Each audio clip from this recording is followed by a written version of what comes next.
নমস্কার, পাবলিক নাওয়ের পর্দায় আপনাদের প্রত্যেককে স্বাগত জানাই। দ্য ডিবেট অনুষ্ঠান নিয়ে আমি প্রসেনজিৎ আপনাদের সঙ্গে। রাজ্যে লোকসভা নির্বাচন হচ্ছে দুটো আসনে, পূর্ব ত্রিপুরা এবং পশ্চিম ত্রিপুরা। 19-এ পশ্চিম ত্রিপুরায় লোকসভার নির্বাচন হবে, ভোট গ্রহণ প্রক্রিয়া হবে, আর 26-এ হবে পূর্ব ত্রিপুরায়। রাজ্যের দুটো আসনে যেমন লোকসভার নির্বাচন হচ্ছে, ঠিক তেমনি গোটা দেশের 542টি আসনে, 541টি আসনে লোকসভা নির্বাচন হচ্ছে। আর এই 500-র অধিক আসনে লোকসভার যে নির্বাচন হচ্ছে, সেখানে লড়াই হচ্ছে মূলত এনডিএ বনাম ইন্ডিয়া। কোথাও হয়তোবা ইন্ডিয়ার বাইরে গিয়েও বিজেপি বনাম তৃণমূল যদি আমরা বলি পশ্চিমবাংলায়, ইন্ডিয়া জোটে থাকলেও ইন্ডিয়া জোট কিন্তু পশ্চিমবাংলায় কাজ করেনি। সুতরাং সব কিছু মিলিয়ে আজকের দিনে অন্তত দাঁড়িয়ে, অর্থাৎ নির্বাচনের ঠিক 4 দিন আগে দাঁড়িয়ে ভোট গ্রহণ প্রক্রিয়া শুরু হওয়ার, বলা যেতে পারে ভোট গ্রহণ প্রক্রিয়া ইতিমধ্যেই শুরু হয়ে গেছে। বাড়ি বাড়িতে ভোট গ্রহণ প্রক্রিয়া চলছে। আজকে ব্যালট ব্যাপারে ভোট গ্রহণ প্রক্রিয়া শুরু হয়ে গেছে। কিন্তু ইভিএম একেবারে সার্বজনীনভাবে গোটা দেশে 19 তারিখ প্রথম দফার ভোট গ্রহণ প্রক্রিয়া হবে। তার মধ্য দিয়েই গোটা দেশের নির্বাচনী প্রক্রিয়া শুরু হবে, নির্বাচনের ভোট গ্রহণ প্রক্রিয়া শুরু হবে। আপনি আপনারা প্রত্যেকে ভোট দেব, নিজেদের পছন্দের দল, নিজেদের পছন্দের প্রার্থীকে ভোট দেব। কিন্তু 4 তারিখ শেষ হাসি কে হাসবে? কি বলছে ওপিনিয়ন পোলগুলো? যখন এনডিএ বলছে, যখন মোদি বলছে, অমিত শাহ বলছে আপকি বার 400 পার, তখন ইন্ডিয়া কংগ্রেস বলছে দক্ষিণে সাফ, নর্থে হাফ। অর্থাৎ দক্ষিণ ভারতে পুরো বিজেপি সাফ হয়ে যাবে, আর নর্থে তারা হাফ করে দেবেন বিজেপির জেতার সংখ্যাটা। এই যে স্লোগান, পাল্টা স্লোগান চলছে, একদিকে আপকি বার 400 পার, অন্যদিকে দক্ষিণে সাফ, নর্থে হাফ, তো শেষ হাসি কি কে হাসবেন? মোদি হাসবেন না রাহুল গান্ধী? প্রশ্ন কিন্তু নানানভাবে প্রত্যেকে করছেন, প্রত্যেকে জানার চেষ্টা করছেন, আলোচনা করছেন। চায়ের স্টল বলুন, পাড়ার অলিতে গলিতে মোড়ে, যেখানে যে কোথাও বসছেন আড্ডায়, আলোচনা কিন্তু হচ্ছে এটাই যে কি হবে এবার। তা নিয়ে আলোচনা করব। আমাদের আজকে স্টুডিওতে রয়েছেন রাজনৈতিক বিশ্লেষক মৃন্ময় চক্রবর্তী। প্রথমে আপনাকে স্বাগত জানাই। মৃন্ময়দা, লোকসভা একেবারেই সন্নিকটে। আজকে অমিত শাহ এসছেন রাজ্যে। অমিত শাহ একেবারে ঝড়ো কিছু বক্তব্য রেখেছেন এই রাজ্যে দাঁড়িয়ে। তিনি বেশ কিছু পয়েন্ট বলেছেন। প্রথমেই বলেছেন যে আপনারা আমাকে বিশ্বাস করেন তো, মানে অমিত শাহ বলছেন কুমারঘাটের পিডব্লিউডি মাঠে দাঁড়িয়ে, আপনারা আমাকে বিশ্বাস করেন তো? বিরোধীরা তখন পাল্টা যুক্তি দিচ্ছেন। বেশ কিছু কমেন্টে আমরা দেখতে পেলাম সাধারণ মানুষও প্রশ্ন করছেন। একই সঙ্গে বিরোধীদেরও বেশ কিছু বক্তব্য আমরা নানানভাবে পারস্পরিকভাবে আমরা শুনতে পেয়েছি। অনেকেই বলছেন বিশ্বাস কি আদৌ করা যায়? কারণ এই অমিত শাহ বলেছিলেন 7ম বেতন কমিশনের কথা, এই অমিত শাহ বলেছিলেন চাকরির কথা, যে বিষয়গুলো ইতিমধ্যেই সামাজিক মাধ্যমে বামেদের তরফে প্রচার করা হচ্ছে, আগের কিছু বক্তব্য অমিত শাহ। তো আজকে যখন কুমারঘাটে দাঁড়িয়ে উনি বক্তব্যটা রাখলেন যে আপনারা আমাকে বিশ্বাস করেন তো, এবং বিশ্বাস রাখার কথা বলেছিলেন, মোদির গ্যারান্টির কথা বলেছিলেন, তাহলে 7ম বেতন কমিশনের গ্যারান্টি বা অন্যান্য আরো বেশ কিছু বক্তব্য এই জায়গাতে প্রাসঙ্গিক হয়ে যাচ্ছে। কি মনে হয় আজকের দিনে দাঁড়িয়ে অমিত শাহের সেই আজকে থেকে 6 বছর 7 বছর আগের বক্তব্য, অর্থাৎ 2017 সালে 18 সালের বক্তব্য আর আজকের বক্তব্য, গ্যারান্টি মানুষ কি নেবে এই জায়গাতে দাঁড়িয়ে?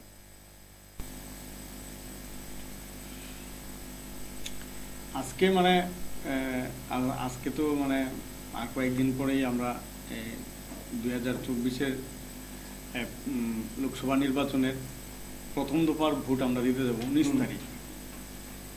তো সবই কারণে 19 তারিখের ভোটের শেষ পর্যায়ে প্রচারে আপনার রাজনৈতিক দলের হেভিওয়েট লিডাররাই রাজ্য সফরে আছেন। আজকে অমিত শাহ আসছেন, কালকে কংগ্রেসের সাধারণ সম্পাদিকা আসবেন, রোড শো করবেন। এখন ধরুন এটা হচ্ছে গ্যারান্টি আর নন গ্যারান্টি। এখন 10 বছরের মানুষ, সারা ভারতবর্ষের মানুষ 10 বছরে এই সরকারের প্রথম 2014 সালের যে গ্যারান্টির কথা বলেছিলেন, যে প্রতিশ্রুতি তারা দিয়েছিলেন, তার সিকিভাগও তারা বাস্তবায়িত করেননি। তার মধ্যে সবচেয়ে বড় যেটা ছিল যে বছরে 2 কোটি বেকার যুবকের চাকরি দেওয়া, সেটা তো 20 বাও জলের তলে। বরং বিগত ভারতবর্ষ স্বাধীন হওয়ার পর থেকে সবচেয়ে বেশি বেকারের মাত্রাটা বেড়ে গেছে। আমরা দেখেছি লকডাউনের সময়ে পরিযায়ী শ্রমিকদের কি নিদারুণ নির্যাতন এবং মানে শোষণ পীড়ন, এটা আমরা দেখেছি কিভাবে তারা হঠাৎ করে লকডাউনের মধ্যে নিজেদের বাড়ি করে ফিরতে হলো, পয়সা করে ছাড়া খাওয়া টাওয়া নেই। আমরা এটাও দেখেছি কিভাবে গঙ্গা দিয়ে করোনা আক্রান্তদের লাশ চলে যায়। এগুলি নির্বাচনের প্রতিশ্রুতির মধ্যে ছিল না, কিন্তু বাস্তবে সেটা ঘটেছে। তার জন্য সরকার ব্যর্থতার পরিচয় দিয়েছে। গুজরাটের একজন কবি এই প্রশ্নে একটি কবিতাও লিখেছিলেন, যে গঙ্গা দিয়ে কত লাশ বয়ে যাচ্ছে, তার কোনো হিসাব নেই। আমরা এগুলি দেখেছি। আমরা দেখেছি যে সবকা সাথ সবকা বিকাশ, এটা অ্যাকচুয়ালি হচ্ছে গুজরাট ঘরানার যে কর্পোরেট আছে তাদের পক্ষে সরকারটা দাঁড়িয়ে আছে। এখন আমরা যদি দেখি, আমি একটা প্রচার মাধ্যমে আছি, মিডিয়া হাউসে আছি। এখন ভারতবর্ষের সবচেয়ে বেশি প্রচার মিডিয়া হাউস, মানে প্রচার যে কেন্দ্রগুলি আছে, সেগুলি তাদের হাতেই আছে, নিয়ন্ত্রিত হয়, যেটাকে পপুলার ফর্মে মানুষ বুদ্ধি মিডিয়া হিসেবে চিহ্নিত করে। আমরা এটা দেখেছি যে ভারতবর্ষে 2014 এবং 2019-এ তারা যে কর্মসূচিগুলি নিয়েছিলেন, সেই কর্মসূচিগুলি একদিকে থাকলো, আর অন্য কর্মসূচিগুলি সামনে আসতে থাকলো সরকারের। সেই বিষয়গুলিকে ধরেই তারা কিন্তু আপনার এগোতে চাইলেন। এর মধ্যে দেখবেন এই সময়ের মধ্যে 2019-এ সরকার আসার পরে 370, 3 তালাক, এরপরে আপনার লাস্ট যেটা করলো তারা, যে রাম মন্দির নির্মাণ করা। কিন্তু রাম মন্দির ইস্যুটাও তাদের কাছে মনে হয় ক্লিঞ্চ করে।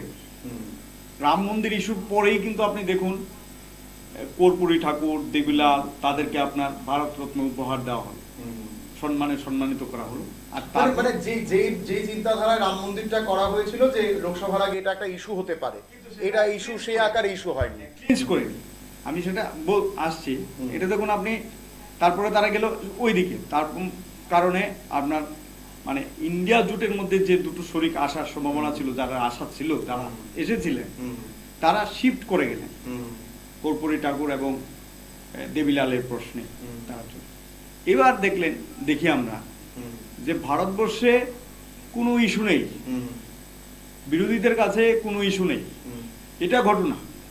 বিরোধী দল মানে আপনার তাদের কোনো ইস্যু নির্ধারণ করার ক্ষেত্রে সবচেয়ে বেশি মানুষের উপর নির্ভর করে। আপনি দেখবেন CSDCS যে ওপিনিয়ন পোলটার লোকনীতি যে মানে সার্ভেটা করলো, সেই সার্ভেতে তারা দেখালো যে বেকারত্বের হারটা, মানুষ বেকারত্বটাকে সবচেয়ে প্রধান ইস্যু হিসেবে দেখছে। সরকারি সংস্থা এটা, হ্যাঁ সরকারি সংস্থা, সরকার নিয়ন্ত্রিত। হ্যাঁ, তারা এটা দেখালো যে বেকারত্বের যে বিষয়টা, সেটা সবচেয়ে বেশি প্রকটভাবে আছে। তারপরে দেখালো আপনার মুদ্রাস্ফীতি, এটা দেখালো। অর্থনৈতিক দুরবস্থার চিত্র আছে এটার মধ্যে। এরপরে তারা যেটা দেখালো যে আপনার ইভিএম এবং ভিভিপ্যাট, যদি সুপ্রিম কোর্ট 100% ভিভিপ্যাট কাউন্ট করে ইভিএম এর সাথে, এটাতে ইলেকশন কমিশনের আপত্তি কোথায়? ঠিক, আমি একটু আছি। আমি দর্শকদের জন্য বলতে চাই, দর্শকরা আজকে আমাদের এই সরাসরি অনুষ্ঠানে আপনারা ফোন করতে পারেন, আমাদের টেলিফোন নম্বর খোলা হয়ে যাবে।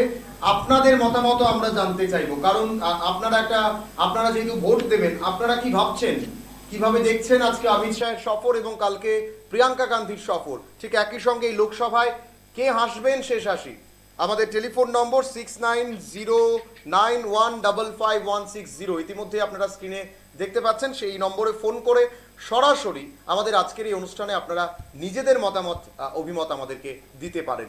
আরও একবার বলছি 6909155160 এই নম্বরে ফোন করুন, সরাসরি আপনাদের মতামত আমাদেরকে তুলে ধরুন। মৃন্ময়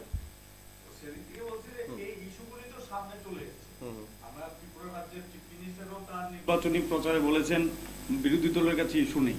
আমিও এটা মনে করি বিরোধী দল ইস্যু তৈরি করে না, মানুষের কাছে ইস্যুগুলি আছে।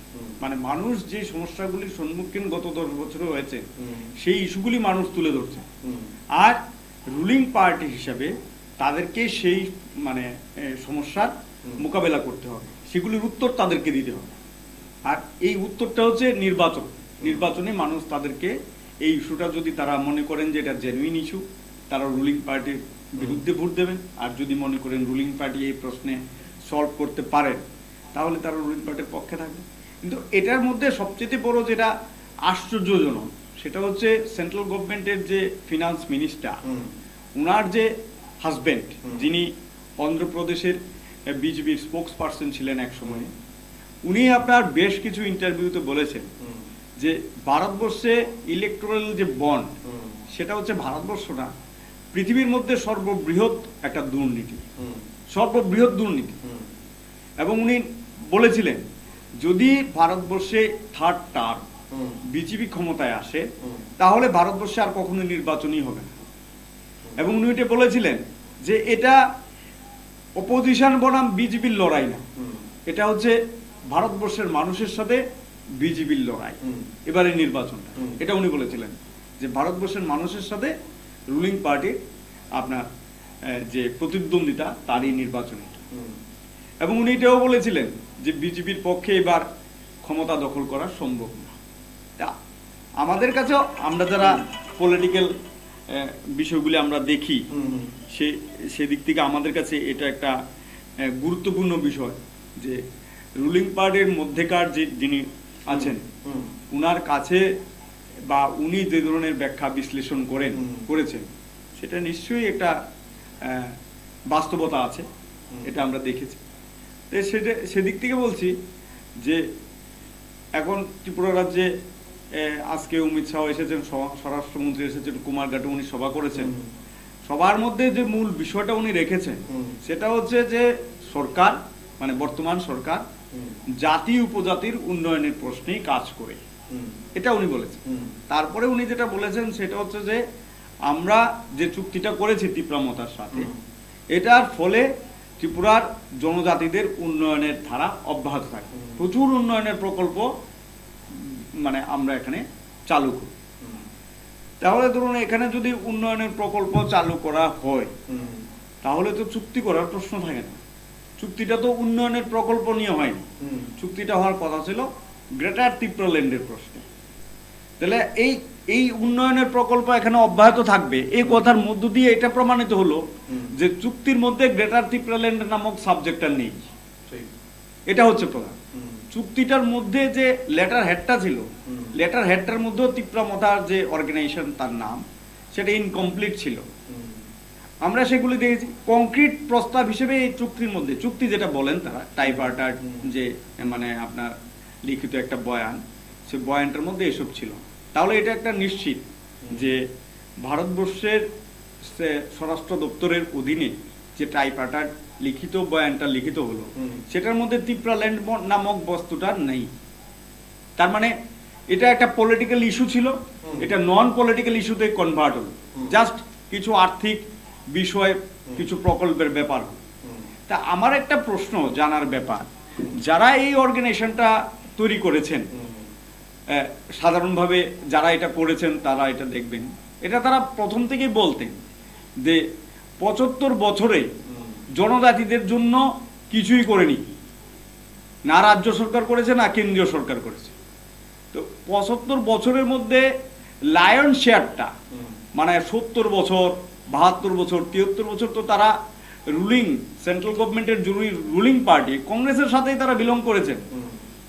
কংগ্রেস যদি সেই সময়ে ত্রিপুরার জনজাতিদের জন্য কোনো ডেভেলপমেন্টের স্কিম তারা না নিয়ে থাকে, তখন তো তারা আওয়াজ তুলেননি। বা ধরুন ত্রিপুরার ভারতবর্ষ স্বাধীন হওয়ার 2 বছর পরে ত্রিপুরা ভারতবর্ষে মার্চ করে, হ্যাঁ, তৎকালীন সময়ের যিনি মহারানী রিজেন্ট কিং উনি ওনার এটা করেন, ওনার বাবার সাথে সহযোগিতা নিয়ে এটা করেন। তখন কিন্তু এটা ছিল না, এই যে চুক্তিটার মধ্যে যে ট্রাইবেল জনজাতিদের ডেভেলপমেন্টের জন্য সুনির্দিষ্ট কিছু প্রোগ্রাম স্কিম এটা নিতে হবে ভারত সরকারকে, এটা কন্ডিশন ছিল না। যদি এই কন্ডিশনটা থাকতো আর ভারত সরকার সেই কন্ডিশনটা ইমপ্লিমেন্ট না করত, তাহলে বলা যেত যে 75 বছরে আমরা যে চুক্তিটা করেছিলাম যুক্ত হওয়ার সময় জনজাতিদের ডেভেলপমেন্টের জন্য, সেটা পালন করেনি সেন্ট্রাল গভর্নমেন্ট। এই ব্লেমটা আমরা দিতে পারতাম, ওনারা দিতে পারতেন। কিন্তু ওনারা তো 72-73 বছর তাদের সাথেই ঘর করলেন, থেকে এলেন। উনি 2019 সালেও কংগ্রেসের প্রেসিডেন্ট হিসেবে থেকে এই ইলেকশন লড়াই করেছিলেন, পূর্ব ত্রিপুরাতে লড়েছিলেন। তার জন্য বলছি যে এই যে উনি বলেছেন আমাকে বিশ্বাস করা, আজকে উনি যেটা বলেছেন, তো বিশ্বাস তো মানুষ বাস্তবের উপর দাঁড়িয়ে করে। 2017 সালে আমার মনে আছে উনি সভাতে বলেছিলেন, আর ত্রিপুরার একটা লিডিং পেপারে উনি একটা ইন্টারভিউ দিয়েছিলেন। সেই ইন্টারভিউটার মধ্যে মেইন থিমটাই ছিল 7ম বেতন কমিশন, এটা ছিল। আমি এটা দেখেছি, পড়েছি, নিজেও পড়েছি। কিন্তু সেটা তো 20 জলের তবে। এখনো আপনি দেখুন দুটো গভর্নমেন্ট হলো 2018 সালে এবং 2023 সালে, আপনার central pay commission, 7th pay commission হয়নি কর্মচারীদের ত্রিপুরা রাজ্যে, ইরেগুলার কর্মচারীদের রেগুলার হয়নি, অনেক কিছুই আছে।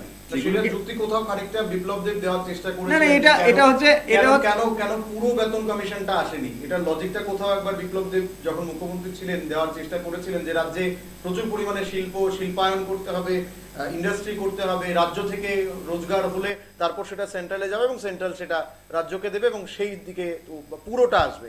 অর্ধেকটা দেওয়া হয়েছিল, খানিকটা দেওয়া হয়েছিল, পুরোটা তাহলে আসবে 7ম বেতন কমিশন। উনি আবার এইরকম ভাবে বলেছিলেন যে আমার মুখের দিকে তাকিয়ে থাকলে তো আর পুরো টাকাটা আসবে না বা বেতন কমিশন পুরোটা আসবে না। যাই হোক, আমার মনে হয় আজকে তো আমরা ওই বিষয়টা নিয়ে আমরা আরেকদিন হয়তো এই বিষয় নিয়ে আলোচনা করবো। সেদিক থেকে বলছি ওনাদের যে প্রতিশ্রুতিগুলি কেন্দ্রীয় স্তরে থাকুক, রাজ্য স্তরে থাকুক, সেগুলি ইলেকশনে জেতার জন্য ললিপপ হিসেবেই কাজ করে। এটা আমরা যারা রাজনীতির অঙ্গনে বিষয়গুলি নিয়ে চর্চা করি আমরা এটা দেখেছি। এখন আজকেও আপনি দেখুন সাধারণভাবেই যে চিফ মিনিস্টারকে 42 মাস, মানে দ্যাট মিনস 4 বছর 2 মাস চিফ মিনিস্টার রাখা হলো, যার নেতৃত্বে একটা বামপন্থী সরকার ভোটে একটা আইপিএফটি বিজেপি জোট সরকার ক্ষমতায় গেল। 4 বছর 2 মাস পরে কি কারণ, 4 বছর নয়, একদম যদি দেখা যায় 2 বছর, 4 বছর 2 মাস, হ্যাঁ 4 বছর 2 মাস, হ্যাঁ। প্রথম যে চিফ মিনিস্টার 4 বছর 2 মাস, 2 মাসের মাথায় ওনাকে সম্ভবত 2022 মে মাসের 14-15 তারিখে ওনাকে উনি রিজাইন করেছিলেন। তা আমি বললাম যে এটা যদি হয় যে কি কারণে ওনাকে সরতে হলো, আর এটা স্টেট গভর্নমেন্ট মানে স্টেটের কোনো ব্যাপার না, সেন্ট্রালের ব্যাপার। এই কারণটা কিন্তু পিপলসের কাছে এখনো স্পষ্ট না। শুধু পিপলস না, কোন রাজনৈতিক দলের কাছে, আমরা যারা কাজ করি, আমরা যারা আলোচনা করি, তাদের কাছে কারোর কাছে কিন্তু এটা স্পষ্ট না। এবারের নির্বাচনেও কিন্তু তারপরে দেখুন ওনাকে রাজ্যসভায় পাঠানো হলো, রাজ্যসভায় উনি সফল কি ব্যর্থ সেটাও প্রমাণিত হলো না। আবার এখন লোকসভার মধ্যে ওনাকে দাঁড় করানো, রানিং এমপি না, এই কেন্দ্রে যিনি পাস করেছিলেন 2019-এ, ওনাকে সেন্ট্রাল মিনিস্টার পর্যন্ত করা হয়েছিল। এখন ওনাকে যে 2জন মানে সিটিং এমপি, তাদের বিরুদ্ধে কি ধরনের দলীয় অবস্থা আছে, পিপলসের কাছে তাদের সম্পর্কে কি ধরনের নেতিবাচক প্রতিক্রিয়া আছে, সেগুলো তো মানুষ জানে না, মানুষের কাছে স্পষ্ট নেই। তাহলে মানুষ এটা ধরে নেবে, ভোটাররা এটা ধরে নেবে যে গত 5 বছর আগে যাদেরকে আমরা নির্বাচিত করেছিলাম, ভুল ব্যক্তিদের আমরা নির্বাচিত করেছিলাম, কারণ তারা তাদের রুলটা প্লে করতে পারেনি বলেই আপনার আরেকজনকে দিতে হলো, যিনি চিফ মিনিস্টার হিসেবে ব্যর্থ হিসাবেই কিন্তু আপনার অপসারিত হলে সাধারণভাবেই নেতিবাচক দিক থেকে এটা ধরা হয়, এটা কোনো পজিটিভ আকারে ধরা হয় না, নেতিবাচক দিক থেকে যে উনি ব্যর্থ হয়েছেন বলে ওনাকে সরে যেতে হয়েছিল। ব্যর্থতার কারণ হিসাবে যদি বলা যায়, সেটা দেখবেন সেন্ট্রাল অবজারভারের সামনেই আপনার ভগৎ সিং এর আবাসে আপনার বিপ্লব হটাও স্লোগান উঠেছিল, এটা আমরা সবাই দেখেছি সব জায়গা। এই সময় যে টালমাটাল সিচুয়েশন হয়েছিল, বাধ্য হয়েছিলেন উনি দলের বাইরে গিয়ে একটা জনসভা করে মানুষ ডেকে উনি মানে আপনার গণভোটের মতন একটা আবেদন চেয়েছিলেন, হ্যাঁ, যে আমাকে আপনারা চান কি চান না, এটি সাংবাদিক সম্মেলন করে বলেছিলেন। তার জন্য বলেছিল যে উনার যে সরে যাওয়ার পেছনে দলের প্রতি দলের কি পজিশন আসলো, দল ত্রিপুরা রাজ্য, এবার ত্রিপুরা রাজ্য তো ওনাকে চিফ মিনিস্টার চায়নি, দল সেটা মেনেছিল, সেন্ট্রাল যে মিনিস্ট্রি আছে বা সেন্ট্রাল যে কমিটি আছে সেটা মেনে নিয়েছিল, ওনাকে সরিয়ে দেওয়া হলো, রাজ্যসভায় পাঠিয়ে দেওয়া হলো। রাজ্যসভায় যিনি ছিলেন 2 মাস 3 মাসও হলো না, ওনাকে চিফ মিনিস্টার করা হলো।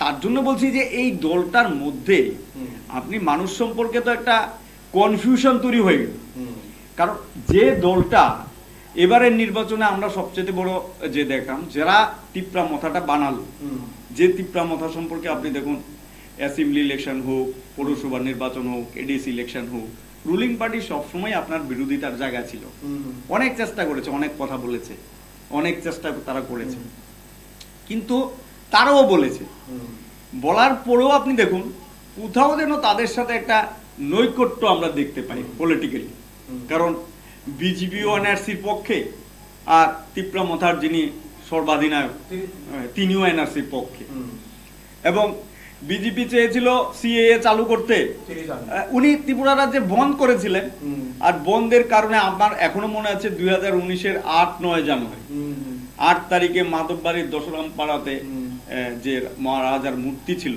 স্ট্যাচু, সেটাতে পুলিশ গুলি করেছিল, 3-4 জন লোক আহত হয়েছিল, ইয়ং ছেলে, তাদেরকে উনি কলকাতা নিয়ে চিকিৎসা করিয়েছিলেন। তো সেসব কিছু ব্যর্থ হলো, সেসব তো এখন ভুলে যাওয়ার ব্যাপার। ওই যে রক্ত ঝরালো, পুলিশ গুলি করলো, সেসব কে করলো? এটা তো অপোজিশন করেনি, হ্যাঁ, রুলিং পার্টি করেছে, রুলিং পার্টির প্রশাসন করেছে। গভর্নমেন্ট তৎকালীন সময় যে চিফ মিনিস্টার ছিলেন একটা জুডিশিয়াল এনকোয়ারি করেছিলেন, এনকোয়ারি কমিশনের রিপোর্ট পেশ করা হয়েছিল। আমার মনে হয় তৎকালীন সময় আপনি আরেকটা নিউজ চ্যানেলের অ্যাঙ্কার ছিলেন, তো রিপোর্টটাও প্রকাশিত হয় অ্যাসেম্বলির মধ্যে, তাতে কেউ দোষী হয়নি, একজন ডাক্তারকে দোষ দেওয়া হয়েছিল। এই যে ধরুন আপনার দায়িত্ব মানে নেতিবাচক যে প্রভাবটা, সেই প্রভাবটা কি মানুষের মধ্যে থেকে এত সহজেই সরে যাবে? এবং এবং এবং প্রদ্যুৎ কিশোর দেববর্মন এই মুহূর্তে দাঁড়িয়ে আমার যতখানি মনে হয়, মানে আমি এতদিনের সাংবাদিকতা দিয়ে যা বুঝলাম, মানে সবচাইতে কনফিউজড কোনো ব্যক্তি যদি থাকে উনি, আমার হচ্ছে মনে হচ্ছে পলিটিক্যালি কনফিউজড বোধহয় প্রদ্যুৎ কিশোর দেববর্মন কোথাও না কোথাও। কারণ কনফিউজ তো ধরুন মানুষের কাছে, হ্যাঁ, উনি যেটা কনসাসলি করেছেন সেটা হচ্ছে ধরুন আপনার জনতান্ত্রিক অংশের মানুষকে একটা ইলুশনের মধ্যে টেনে এনে, হ্যাঁ, মানে আনারস বাগানের মধ্যে পদ্ম ফুলের চাষটা সুচারুরূপে করে দিলেন। সেটা একটা মানে আমার কাছে আশ্চর্য, ভারতবর্ষের কোথাও কিন্তু হয়নি। এটা একটা প্ল্যান মাফিক ইনস্টল করা, মানুষ হয়তো বুঝতে পারে। আমার মনে হয় ত্রিপুরা রাজ্যের যারা পুর খাওয়া পলিটিশিয়ান, তারা হয়তো এটা বুঝতে পারেন যে কিভাবে আনারস বাগানের মধ্যে পদ্ম ফুলের চাষ হচ্ছে। এটা হঠাৎ করে হয় না। আমি প্রথমে বললাম এই অ্যাকর্ড এবং আজকের হোম মিনিস্টারের স্পিচের মধ্যে একদম স্পষ্ট বলেছেন হোম মিনিস্টার আজকে যে খুব চালাক একজন মানুষ, উনি শুধু রাজাই নন, খুব চালাক উনি, একেবারে স্পষ্টই লাইন দুটো বলেছেন। তার কারণ উনি বিভিন্নভাবে এই অ্যাকর্ডটা করানোর জন্য চেষ্টা করেছেন, কিভাবে, যদিও উন্নয়নের ভাষায় বলেছেন উন্নয়নের ক্ষেত্রে, কিন্তু নিঃসন্দেহে প্রদ্যুৎ কিশোর দেববর্মন অনেকটাই চালাক। না, আরও দেখুন আমার মনে হয় যে উনি সবচেয়ে বেশি মানে যেটা সবচেয়ে প্রধান দেখেন যে মানে জনজাতিদের যে আবেগটা, রাজা নেই, রাজার রাজত্ব অবসান ঘটিয়ে তারা ভারতবর্ষ যুক্ত হয়েছিলেন, কেন উনি নিজেকে রাজা বলেন সেটা এখনো মানুষের কাছে স্পষ্ট না, আমার কাছে এটা স্পষ্ট না। রাজার তো রাজত্ব শেষ করে ভারতবর্ষ যুক্ত হয়েছিলেন যুক্তরাষ্ট্রীয় কাঠামোর মধ্যে, তারপরে উনি নিজেকে রাজা হিসেবে বলছেন। উনার যেটা লক্ষ্য, আপনি দেখুন যে ত্রিপুরাতেও 2019-এও উনি উনার এক বোনকে দাঁড় করালেন কংগ্রেসের টিকিটে, আজকেও উনি উনার বিজেপির টিকিটে উনার বোনকে দাঁড় করালেন। তাহলে আপনি দেখুন যে উনি চুক্তিটা যে করেছেন, তার পেছনে কি এটাই উনার প্রধান উদ্দেশ্য ছিল যে আমার ফ্যামিলির কাউকে ক্যান্ডিডেট করতে হবে? এটা ছিল বার্গেনের একমাত্র শর্ত, এক এবং একমাত্র প্রধান শর্ত ছিল। আর বিজেপি যে পরিবারবাদের কথা বলে, এটা কি সর্বোৎকৃষ্ট রূপে পরিবারবাদ না? একদম স্পষ্ট ভাবে এটা তো মানে পরিবারবাদের একদম সর্বোৎকৃষ্ট উদাহরণ। আপনি যদি চিরাগ পাসওয়ান বা ধরুন সম্রাট চৌধুরী, অনুরাগ ঠাকুর, যারাই আছেন সব তো পরিবারবাদের মধ্যেই আছে। শুধু লালুয়ার নেহরু পরিবার ব্যাপার না তো, সবার মধ্যেই তো এটা আছে, মমতা আছে, সবার মধ্যে আছে, ডিএমকে মধ্যে আছে। তাহলে ত্রিপুরা রাজ্যেও তো এটা আছে, মধার মধ্যে এটা সবচেয়ে বেশি পরিমাণ পাবে। কারণ আমরা তাদেরকে কখনো কোনো পলিটিক্যাল প্রদ্যুৎ কিশোর দেববর্মন মানে বরাবরই এটা চেষ্টা করেছে, করেছে। কংগ্রেসে থাকার সময় উনি ওনার বোন প্রজ্ঞা দেববর্মনকে 2019-এ দাঁড় করালেন, আর এবার দাঁড় করিয়ে দিলেন। যদিও আমি তো ব্যক্তিগতভাবে ওনাকে কোনোদিন রাজনীতির ময়দানে আমি আমার এত 40 বছরের রাজনৈতিক জীবনে আমি কখনো কোনো সময় শুনি। ইভেন আপনি এটা দেখুন যে তীব্রমতার জন্মকাল থেকে আজকে 2.5-3 বছর পর্যন্ত কখনো তাদেরকে একটি এই রাজনৈতিক কার্যকলাপে আমরা দেখেছি? ত্রিপুরার মানুষ দেখেছে? দেখেনি। তাহলে ত্রিপুরাতে আপনার এটা বিশ্বাস করতে হয় যে 14 লক্ষ জনজাতিদের মধ্যেও একজনও আপনার জনজাতিদের দাবি নিয়ে পার্লামেন্টে যাওয়ার মতো যোগ্য লোক নেই। এটাকে উনি স্বীকার করলেন, এটাকে উনি মানে স্বীকৃতি দিলেন, সিগনেচার করে দিলেন, এটা স্বীকার করে। তাহলে ত্রিপুরার জনজাতিদের তাদের যে অবস্থানটা, তাদের উন্নয়নের যে জায়গাটা, সেটা কোথায় আছে? তাহলে 70-75 বছরে ত্রিপুরার রাজারা যদি জনজাতিদের উন্নয়নের প্রশ্নে এতই সচেতন থাকতেন, তাহলে তো আজকে ত্রিপুরার জনজাতিদের এই অবস্থা হতো না। এটা তো সবচেয়ে বড় প্রশ্ন। ঠিক ঠিক। আমরা এবার একটু আলোচনাটা একটু পাল্টে নিই। আমরা যদি এবার ত্রিপুরা থেকে বেরিয়ে এবার একেবারে গোটা দেশের ছবিটা দেখি, যেটা আমি বলছিলাম যে একদিকে যখন মোদি বলছেন বা বিজেপি বলছে আপকি বার 400 পার, আপকি বার মোদি সরকার, মানে এই স্লোগান যখন চলছে, ঠিক তখন উল্টো দিকে কংগ্রেসের স্লোগান চলছে দক্ষিণে মানে সাফ আর নর্থে হাফ, মানে এই যে স্লোগানগুলো চলছে।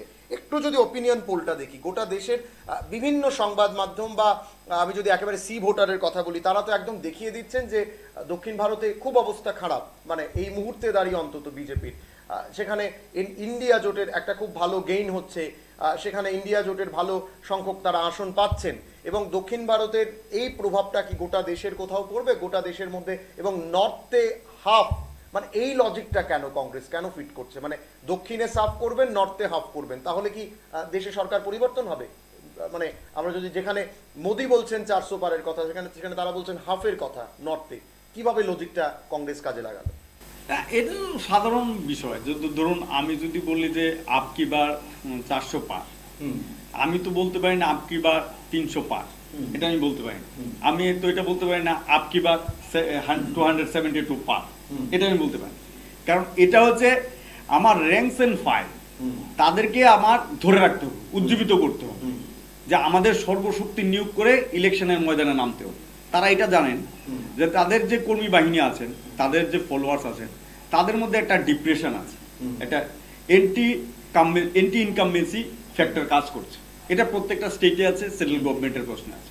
2014-তে তাদের দেওয়া যে নির্বাচনী প্রতিশ্রুতি, 2019-এ তাদের দেওয়া যে নির্বাচনী প্রতিশ্রুতি, সবগুলি আপনার ঠান্ডা করে পড়ে আছে।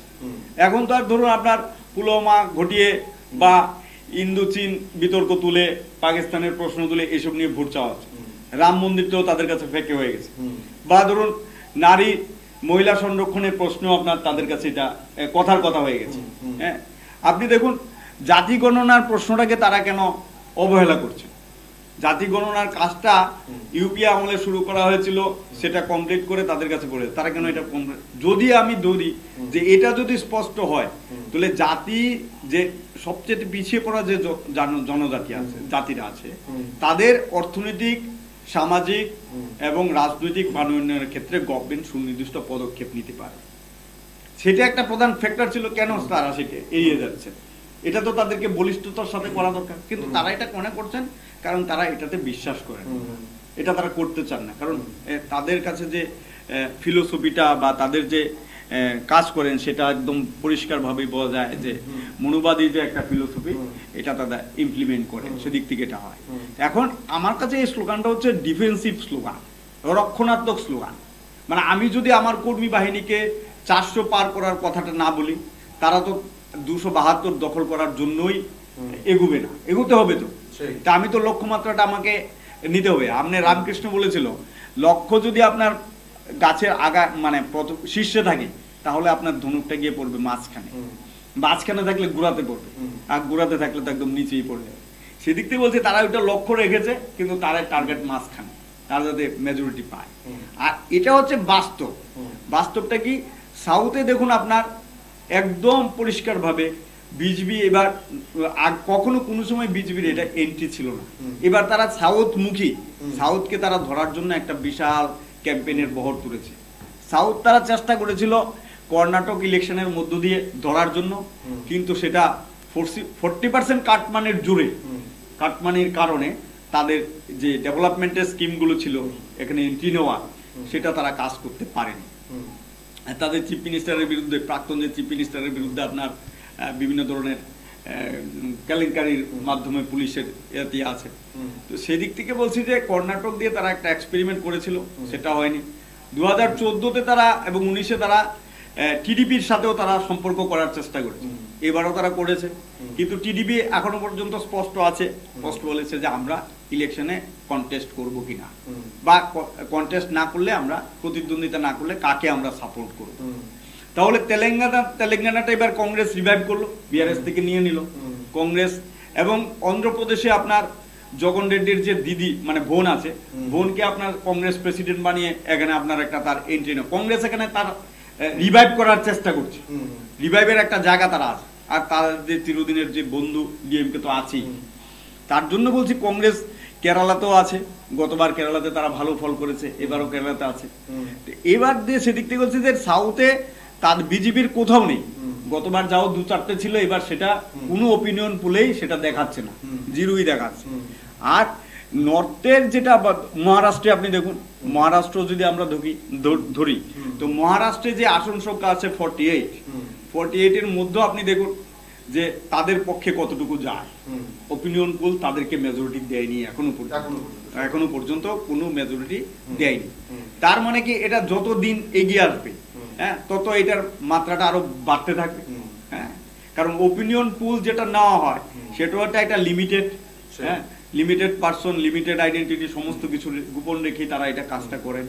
তো সেদিক থেকে বলছি এটা মহারাষ্ট্রের ক্ষেত্রে তাদের পক্ষে সবচেয়ে প্রধান যে তাদের যে নির্ণায়ক এবারের ইলেকশন, আমার যেটা মনে হয় মেজর 3টা স্টেট যারা নিয়ার অ্যাবাউট 40টা লোকসভার আসন আছে, যেমন ধরেন মহারাষ্ট্র আছে, বিহার, পশ্চিমবাংলা আছে, বিহার, ইউপিটা তাদের একচ্ছত্র আছে, কিন্তু গতবারের চাইতে তাদের আসন সংখ্যা কমবে, এটা সমস্ত অপিনিয়ন পুলই বলেছে। 130টা ওয়েস্ট বেঙ্গল, বিহার এবং মহারাষ্ট্র মিলে 130টার মধ্যে তারা যদি আপনার 50-50ও পায়, 50 ধরেন ইন্ডিয়া জোট পেল, 50 যদি এনডিএ জোট পায়, তাহলে তো ধরুন আপনার বিজেপির আসন সংখ্যা কমে যায়, ডাইরেক্ট ফাইট।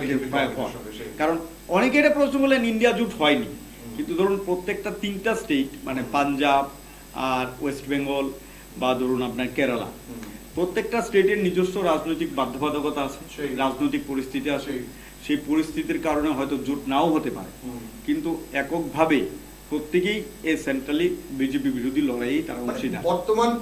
বর্তমানে যদি আমরা দাঁড়িয়ে পশ্চিমবাংলাটাই দেখি, যদি মমতা বন্দ্যোপাধ্যায় ইন্ডিয়া জোটে যেত, তা হয়তো বা কোথাও না কোথাও মমতা বন্দ্যোপাধ্যায়ের জন্যই এটা এক প্রকার নিজের পায়ে কুড়োল মারার মতো হয়ে যেতেও পারতো। কারণ সেখানে এখন লড়াইটা বনাম বিজেপি বনাম টিএমসি হলেও তখন সেটা মানে কংগ্রেসের ভোটাররা কোথাও একটু খেপে যেত, কোথাও না কোথাও, যে তারা তৃণমূলে ভোট দেবেন কিনা।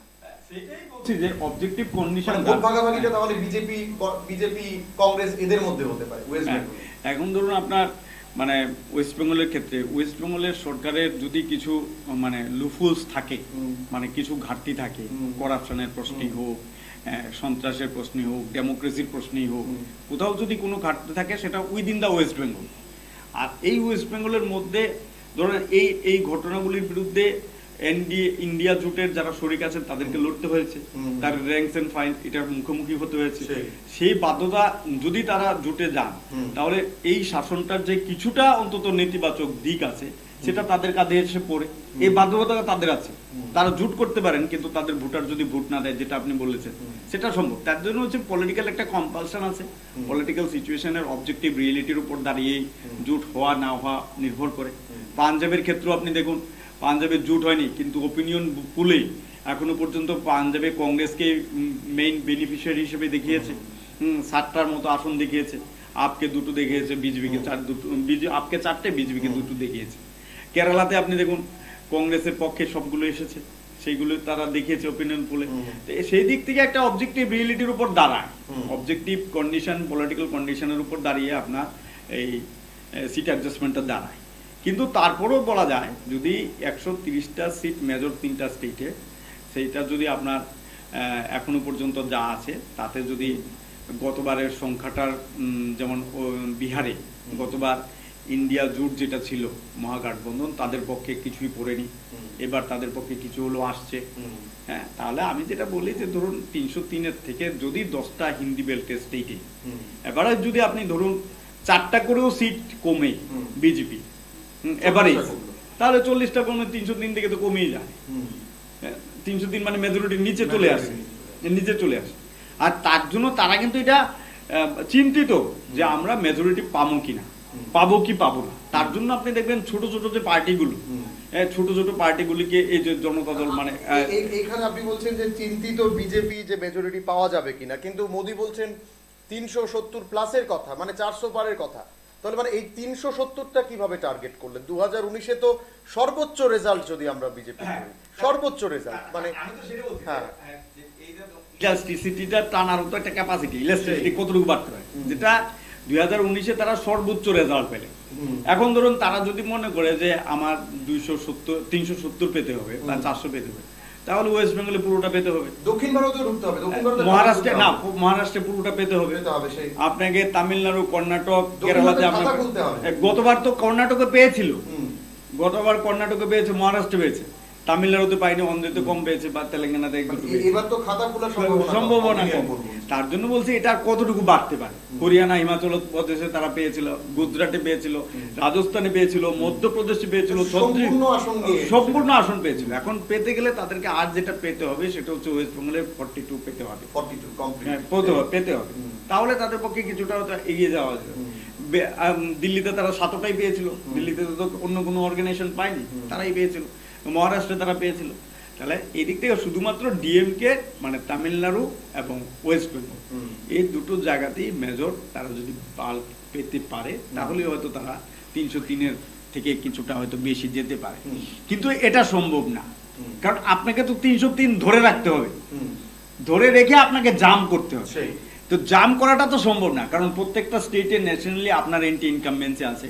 আর ওপিনিয়ন পোল সেটা দেখাচ্ছে যে আপনার যেখানে গতবার কংগ্রেসের এন্ট্রি ছিল না, এবার কংগ্রেসের এন্ট্রি হচ্ছে, যেখানে আরজেডির গতবার বিহারে এন্ট্রি ছিল না, এবার এন্ট্রি হচ্ছে, ইউপিতে আপনার একচ্ছত্র ছিল, সেই জায়গাতেও সমাজবাদী পার্টির এন্ট্রি হচ্ছে, হরিয়ানা এবং হিমাচল প্রদেশও এন্ট্রি হচ্ছে, রাজস্থানেও এন্ট্রি হচ্ছে, গুজরাটও এন্ট্রি হচ্ছে।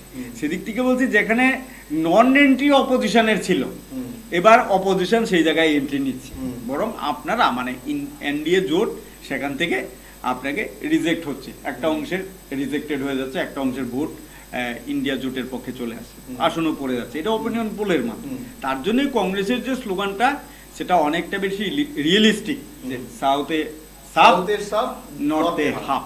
আর তাদের যে স্লোগানটা সেটা অনেকটাই একদম প্র্যাকটিক্যালি পলিটিক্যাল অ্যানালাইসিসের দিক থেকে সেটা হচ্ছে একটা এমনটা হতে পারে যে একটু চাঙ্গা করে দেওয়া, যে না 400 পার হতে পারে।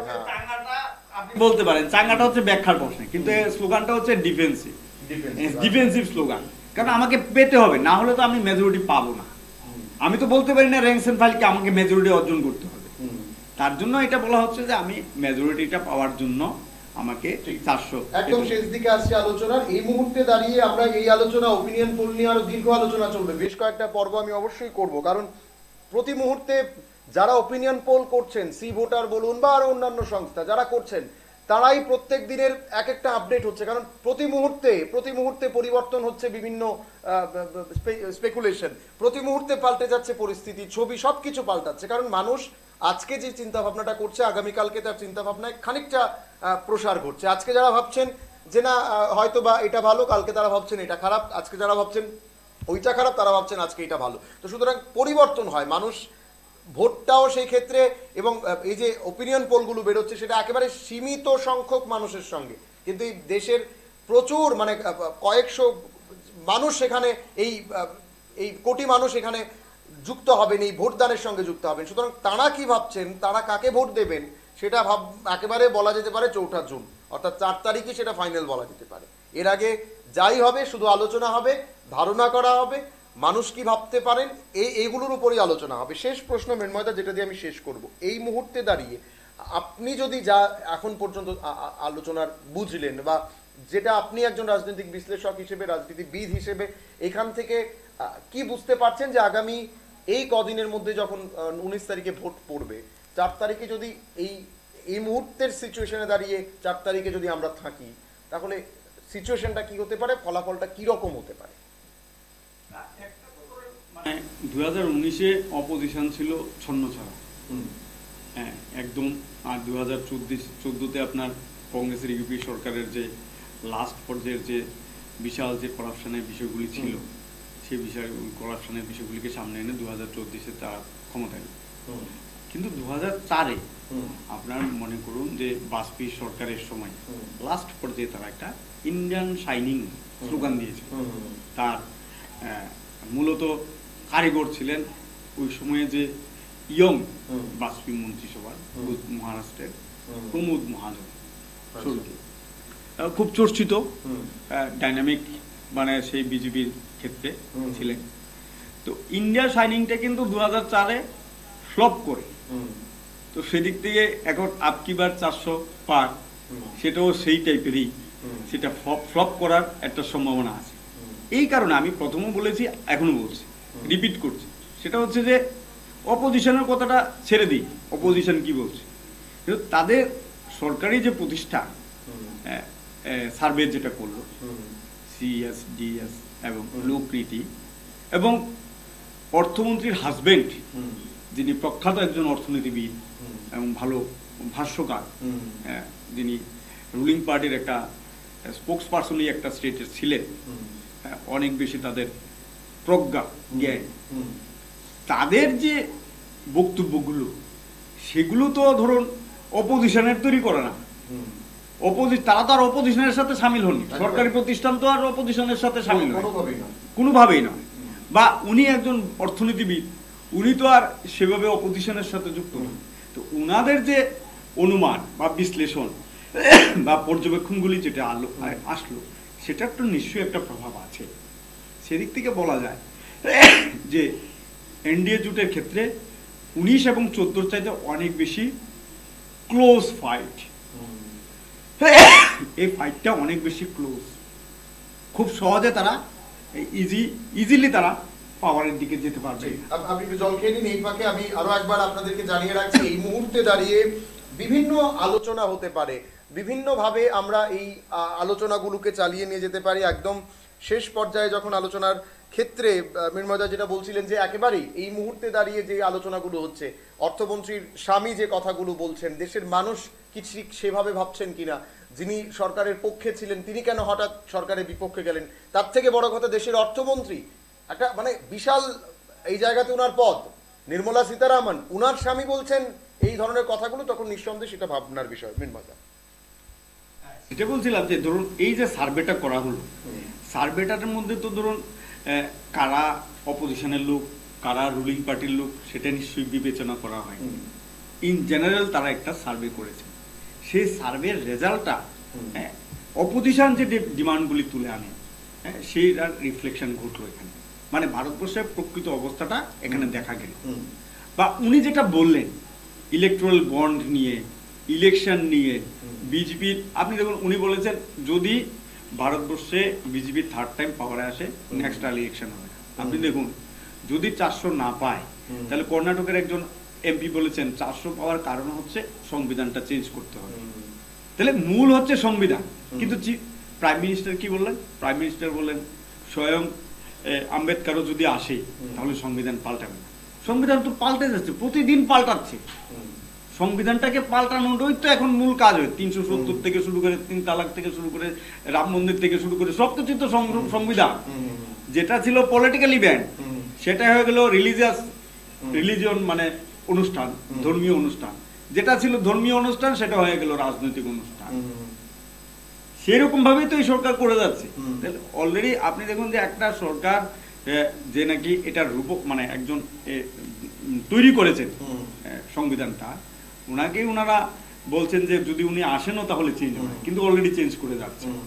বা আপনি এটা দেখুন, আরো বলছি যে সেন্ট্রাল ইনফরমেশন যে কমিশন আছে, তারা পর্যন্ত ইলেকশন কমিশনকে এটা বলতে বাধ্য হয়েছে যে আপনি ভিভিপ্যাট এবং ইভিএমটা একসাথে 100% কাউন্ট করতে আপত্তি কিসে, আপনি তার জন্য বলছে সিভিয়ার ডিসপ্লেজার, এই শব্দটা তারা ব্যবহার করেছেন। ভয়ানক একটা অস্বস্তিকর পরিস্থিতি যে কেন আপনি এটা করবেন না। এগুলি তো গভর্নমেন্টের কম্পালশন, গভর্নমেন্টকে ফেস করতে হবে, মানুষের মধ্যে এটার প্রভাব আছে। যতই আমি বলি না কেন আমি এটা করেছি সেটা করেছি, আমি এটা, আর আপনি তো কোনো একটা রাজ্যের কর্পোরেটদের পক্ষে একটা সরকার দাঁড়াতে পারে না। আপনি জনজাতিদের কথা বলছেন, কিন্তু আপনি দেখা যাচ্ছে কর্পোরেটদের প্রশ্নে আপনি জনজাতিদের জল জমি জঙ্গল থেকে উচ্ছেদ করছেন, আর আপনি সেটা আবার এখানে বলার চেষ্টা করেন আমি উন্নতি করি। আপনি দেখুন সমস্ত জায়গার জল জমি জঙ্গল জনজাতিদের থেকে উচ্ছেদ করে, উড়িষ্যায় দেখুন, অন্ধ্রে দেখুন, মধ্যপ্রদেশের ছত্তিশগড়ে দেখুন, সব জায়গাতে আপনার এইসব করা হচ্ছে। তার জন্য বলছি যে সরকারের বিরুদ্ধে নেগেটিভ, নেতিবাচক অনেক রেজাল্ট আছে, অনেক অ্যাক্টিভিটিস আছে, যেটা অপোজিশনের পক্ষে ক্যাশ করা যায়। এবং অপোজিশন এবার অনেক বেশি ইউনাইটেড। আপনি দেখুন এই ইলেকশনের ময়দানেও যে 3টা স্টেটের কথা আমরা বলছি, সেই 3টা স্টেটে বাদ দিলেও বাকি সব জায়গায় কিন্তু আপনি অপোজিশন। আপনি দেখুন 370 দ্বারা প্রশ্নে কেজরিওয়াল তারা কিন্তু 370-এর বিলুপের পক্ষে ছিল প্রথম থেকে, কিন্তু শেষ পর্যন্ত তারা দেখলো তার এই বিলুপ তো আমার উপরেই এসে পড়লো, আমাকেই জেলে ঢুকিয়ে দেওয়া হবে। এখন সেদিক থেকে বলছি, আপনি আজকে যেটা অন্যের উপরে লাগু করছে সরকার, পরবর্তীতে দেখা যাচ্ছে সেটা আপনার উপরেই লাগু হচ্ছে। এই যে একটা যুক্তরাষ্ট্রীয় কাঠামোটাকে যে ভেঙে দেওয়ার একটা প্রক্রিয়া, অপোজিশন মানে মুক্ত ভারতবর্ষ করার যে ডাক, সেটা সমস্ত অপোজিশনকে ইউনাইটেড করে দিয়েছে। আর সেটাই হচ্ছে একটা ইতিবাচক দিক এই ধরনের একদলীয় শাসন ব্যবস্থার বিরুদ্ধে। মানুষ সেটা দেখবে। ঠিক, একেবারে মানুষ সেটা অবশ্যই দেখবেন, বিচার করবেন। এবং মানুষ আগে অর্থাৎ কংগ্রেসের সঙ্গে বা আগে যারা সরকারে ছিলেন তাদের সঙ্গে এটার তুলনা করে সর্বোপরি শেষ কথা মানুষ করবেন। মানুষ সবটাই বিচার করেন, এবং এই গণতান্ত্রিক রাষ্ট্রে মানুষের হাতেই থাকে কারা সরকারে বসবেন, কারা ক্ষমতায় বসবেন, কে প্রধানমন্ত্রী হবেন, কাকে মানুষ পছন্দ করবে, সেটা আক্ষরিক অর্থে সেটাই তারা সর্বোপরি মানুষ বিচার করে নেন। কারণ আজকের দিনে দাঁড়িয়ে গোটা দেশের মধ্যে যাই পরিস্থিতি থাকুক, যদি সেটা বিজেপির ফেভারে থাকে সেটা মানুষ ভালো করে বুঝবেন, মানুষ যেটা ভাবছেন। এবং আর সবচাইতে বড় ব্যাপার হচ্ছে স্টেট টু স্টেট সেটা ভেরি করে। ত্রিপুরার ক্ষেত্রে যেটা হচ্ছে ওয়েস্ট বেঙ্গল বা পশ্চিমবাংলার ক্ষেত্রে সেটা নাও হতে পারে, পশ্চিমবাংলার ক্ষেত্রে যেটা হচ্ছে সেটা গুজরাটের ক্ষেত্রে নাও হতে পারে, সেটা তামিলনাড়ুর ক্ষেত্রে নাও হতে পারে, সেটা বিহারের ক্ষেত্রেও নাও হতে পারে। সুতরাং যতখানি বাউন্ডারি স্টেটের ততখানি তার পরিস্থিতি থাকে, বাকিটা হচ্ছে গোটা দেশের সিনারিও মিলিয়ে মানুষ একটা চিন্তা ভাবনা করা। সবকিছু মিলিয়ে কি রায় মানুষ দেয় সেটা 19 তারিখ থেকে শুরু হবে, মানুষ তার রায় দেওয়া শুরু করবেন। আজ যেভাবে অমিত শাহ এসে গেছেন, অমিত শাহের বক্তব্য, একাধিক ঝাঁঝালো বক্তব্য আপনারা শুনেছেন। অমিত শাহ বিভিন্নভাবে নিজের অভিমত ব্যক্ত করেছেন। অনেকে সামাজিক মাধ্যমে ওনার আগের বক্তব্য আর আজকের বক্তব্য দুটোর তুলনা করে কথা বলছেন। আগামীকাল প্রিয়াঙ্কা গান্ধী আসছেন রাজ্যে, প্রিয়াঙ্কা গান্ধী রোড শো করবেন। অনেক তালবাহানার পর আজকে রাহুল আসছে, কালকে সোনিয়া আসছে, পরশুদিন খার্গে আসছে, কানহাইয়া কুমার আসছে, সবকিছু বলার পর আলটিমেটলি কংগ্রেস, অন্তত ত্রিপুরা কংগ্রেস সফল হলো যে প্রিয়াঙ্কা গান্ধীকে রাজ্যে তারা আনতে পারছেন। এখনো কাল অবধি আমাদের অপেক্ষা করতে হবে। আবার যদি হয়ে যায় আগামীকালকে নাও বলে দেওয়া হয় যে আসবেন না, বা হয়তো বা বিমান পরিবর্তন হয়ে গেছে, ক্যান্সেল হয়ে গেছে, বিভিন্ন বক্তব্য থাকে, কিন্তু আসা পর্যন্ত অন্তত আমাদের এটা বিশ্বাস করতে হচ্ছে যে উনি আসছেন, উনি আসবেন। কি বলেন প্রিয়াঙ্কা গান্ধী? সামান্য কিছু রোড শো করবেন এবং রোড শোর পরে ওনার বক্তব্য থাকবে। সুতরাং সেদিকেও আমাদের নজর থাকবে প্রিয়াঙ্কা গান্ধী কি বলেন, অন্তত ত্রিপুরার মানুষকে বিশ্বাস করাতে পারেন যে বাম কংগ্রেস জোটকে কেন ত্রিপুরার মানুষ মেনে নেবে, বা ইন্ডিয়া জোটকে কেন মেনে নেবে, কংগ্রেসকে কেন ভরসা করবে মানুষ। সবকিছু নির্ভর করবে আগামীকাল প্রিয়াঙ্কা গান্ধী কি বলেন। এবং এটাও বলতে হচ্ছে যদি প্রিয়াঙ্কা গান্ধী কাল আসেন তাহলে এটা ওনার প্রথম ত্রিপুরার সফর হবে, প্রথম রাজ্যে উনি পা রাখবেন। তারপর উনাকে দেখতে কি ক্রেজ থাকে কালকে শহরে সেটা আমরা অবশ্যই সরাসরি আপনাদেরকে তুলে ধরবো। আপাতত অনুষ্ঠান এখানেই শেষ করবো। অসংখ্য ধন্যবাদ জানাই মৃন্ময় দাকে আমাদেরকে সময় দেওয়ার জন্য। আপাতত এই অনুষ্ঠান এখানেই শেষ করছি। প্রত্যেকে ভালো থাকবেন, সুস্থ থাকবেন, আর অবশ্যই দেখতে থাকবেন পাবলিক নাও। নমস্কার।